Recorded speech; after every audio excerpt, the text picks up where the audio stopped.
buenos días, Iglesia de Jesucristo. Hoy es día de milagros. Hoy es el día de la congregación de los justos. Gustad y ved, qué bueno es el Señor. Dichoso quien se somete a Él. El culto dominical está con las puertas abiertas para hombres y mujeres de fe en Jesucristo, el Hijo del Dios viviente. Amén. El apóstol Pablo, otrora militar del ejército romano, perseguidor de la iglesia de Jesucristo, cuando conoció al Señor, dedicó el resto de su vida a enseñar la palabra y quedó escrito en la primera carta de él a los Corintios en el capítulo 9, verso 16. Pues si anuncio el evangelio, no tengo por qué gloriarme, porque me es impuesta la necesidad. Ay de mí si no predicara el evangelio. Amén. Es una necesidad forzosa, porque es el mismo Espíritu de Dios quien nos está invitando a transmitir el mensaje para conseguir la salvación de las almas escogidas desde antes de la fundación del mundo, para su gloria, para su honra. El apóstol Juan, en su primera carta, hacia el segundo capítulo, verso 15, dejó escrito: no améis al mundo, ni las cosas que están en el mundo. Si alguno ama al mundo, el amor del Padre no está en él. Amén. Podemos observar todo lo que está enfrente de nuestra vista y bendecir el nombre de Jesús, porque escrito está: la ciencia aumentará. Las naciones se han hecho poderosas. Yo cuando observo los videos de la China, simplemente digo: gracias, Señor, porque durante mi tránsito por la tierra de los vivientes, alcancé a ver el desarrollo económico-social de una gran nación, ejemplo para muchas en el círculo de la tierra. Pero no me enamoro por temor a la palabra de Dios, por gratitud a Jesucristo, como quedó escrito: no améis al mundo, ni las cosas que están en el mundo. Si alguno ama al mundo, el amor del Padre no está en él. Amén. Somos un pueblo escogido, una nación santa, para la gloria de Dios.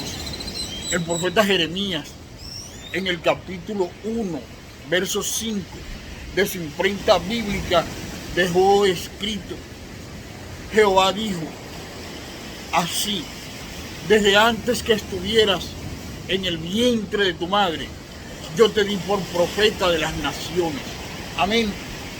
De manera que sintámonos bendecidos, porque no todos somos parte de ese pueblo escogido, de esa nación santa que Jesucristo de Nazaret ha escogido para su gloria y para su honra. El libro de Apocalipsis, en el capítulo 20, verso 14 y 15, nos habla acerca de que nuestros nombres están anotados en el libro de la vida. Y es así como quedó sentado. Y el que no se halló inscrito en el libro de la vida fue lanzado al lago de fuego. Amén. Es una bendición sobrenatural, sin lugar a dudas, el estar inscrito en el libro de la vida para la gloria del Hijo del Dios viviente, Jesucristo de Nazaret, a quien sirvo en espíritu y verdad. El apóstol Pablo, de quienes hemos hecho mención en su carta a los Efesios, hacia el capítulo 4, verso 8 y siguientes, dejó sentado. Por lo cual dice, subiendo a lo alto, llevó cautiva la cautividad y dio dones a los hombres. Y eso de que subió, ¿qué es? Sino que también había descendido primero a las partes más bajas de la tierra. El que descendió es el mismo que también subió por encima de todos los cielos para llenarlo todo. Y él mismo constituyó a unos apóstoles, a otros profetas, a otros evangelistas y a otros pastores y maestros, a fin de perfeccionar a los santos para la obra del ministerio, para la edificación del cuerpo de Cristo. Amén. Así como somos un pueblo escogido, los ministros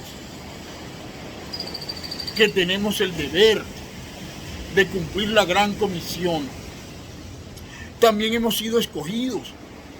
En el Evangelio de San Mateo, hacia el capítulo 10, verso 3, quedó sentado el nombre de los apóstoles escogidos por Jesucristo durante su tránsito por la tierra de los vivientes, y de lo cual hubo uno de nombre Judas Iscariote, que fue quien lo vendió para ser crucificado en la cruz del Calvario. Él fue obviamente reemplazado por otro apóstol, como lo enseña el libro de los Hechos de los Apóstoles, para gloria y honra del santo nombre de Jesús. También revisando el Evangelio, o los Evangelios, encontramos el Evangelio de San Lucas, como todos, erudito en sabiduría, pero resulta que San Lucas no hizo parte de los 12 apóstoles. ¿Por qué? Porque la tierra y su plenitud es de propiedad de Jesucristo el Señor, y Él escoge a sus ovejas, a sus pastores, a sus ministros, de una manera sobrenatural, como quedó escrito. Sintámonos entonces bendecidos, porque hacemos parte de ese pueblo escogido, de esa nación santa, para la gloria de Dios. Amén. Y terminamos dando lectura al libro de los Hebreos en su capítulo 7, para nosotros comprender cómo ciertamente es Jesucristo el Señor quien determina con erudita sabiduría quiénes han de ser sus ministros para el cumplimiento de la gran comisión. Escuchemos con atención. Carta del apóstol Pablo a los Hebreos, capítulo 7, titulado El sacerdocio de Melquisedec. Porque este Melquisedec, rey de Salem, sacerdote del Dios Altísimo, que salió a recibir a Abraham, que volvía de la derrota de los reyes, y le bendijo, a quien asimismo dio a Abraham los diezmos de todo, cuyo nombre significa primeramente Rey de Justicia, y también Rey de Salem, esto es, Príncipe de Paz, sin padre, sin madre, sin genealogía, que ni tiene principio de días, ni fin de vida, sino hecho semejante al Hijo de Dios, permanece sacerdote para siempre. Considerad pues cuán grande era este, a quien aún Abraham, el patriarca, dio diezmos del botín. Ciertamente, los que de entre los hijos de Leví reciben el sacerdocio tienen mandamiento de tomar del pueblo los diezmos, según la ley, es decir, de sus hermanos, aunque estos también hayan salido de los lomos de Abraham. Pero aquel cuya genealogía no es contada de entre ellos, tomó de Abraham los diezmos y bendijo al que tenía la promesa, y sin discusión alguna, el menor es bendecido por el mayor. Y aquí ciertamente reciben los diezmos hombres mortales, pero allí uno de quien se da testimonio de que vive. Y por decirlo así, en Abraham pagó el diezmo también Leví, que recibe los diezmos, porque aún estaba en los lomos de su padre cuando Melquisedec le salió al encuentro. Sí, pues, la perfección fuera por el sacerdocio levítico, porque bajo él recibió el pueblo la ley, ¿qué necesidad habría de que se levantase otro sacerdote según el orden de Melquisedec y que no fuese llamado según el orden de Aarón? Porque también el sacerdocio necesario es que haya cambio de ley. Aquel de quien se dice esto, es decir, de otra tribu, de la cual nadie sirvió al altar, porque manifiesto es que nuestro Señor vino de la tribu de Judá, de la cual nada habló Moisés tocante al sacerdocio. Y esto que es aún más manifiesto, si a semejanza de Melquisedec se levantara un sacerdote distinto, no constituido conforme a la ley del mandamiento acerca de la descendencia, sino según el poder de una vida indestructible, pues él da testimonio de él: tú eres sacerdote para siempre, según el orden de Melquisedec. Queda pues abrogado el mandamiento anterior a causa de su debilidad e ineficiencia, pues nada perfeccionó la ley, y de la introducción de una mejor esperanza por la cual nos acercamos a Dios. Y esto no fue hecho sin juramento, porque los otros ciertamente sin juramento fueron hechos sacerdotes, pero este con el juramento del que dijo: juró el Señor y no se arrepentirá, tú eres sacerdote para siempre, según el orden de Melquisedec.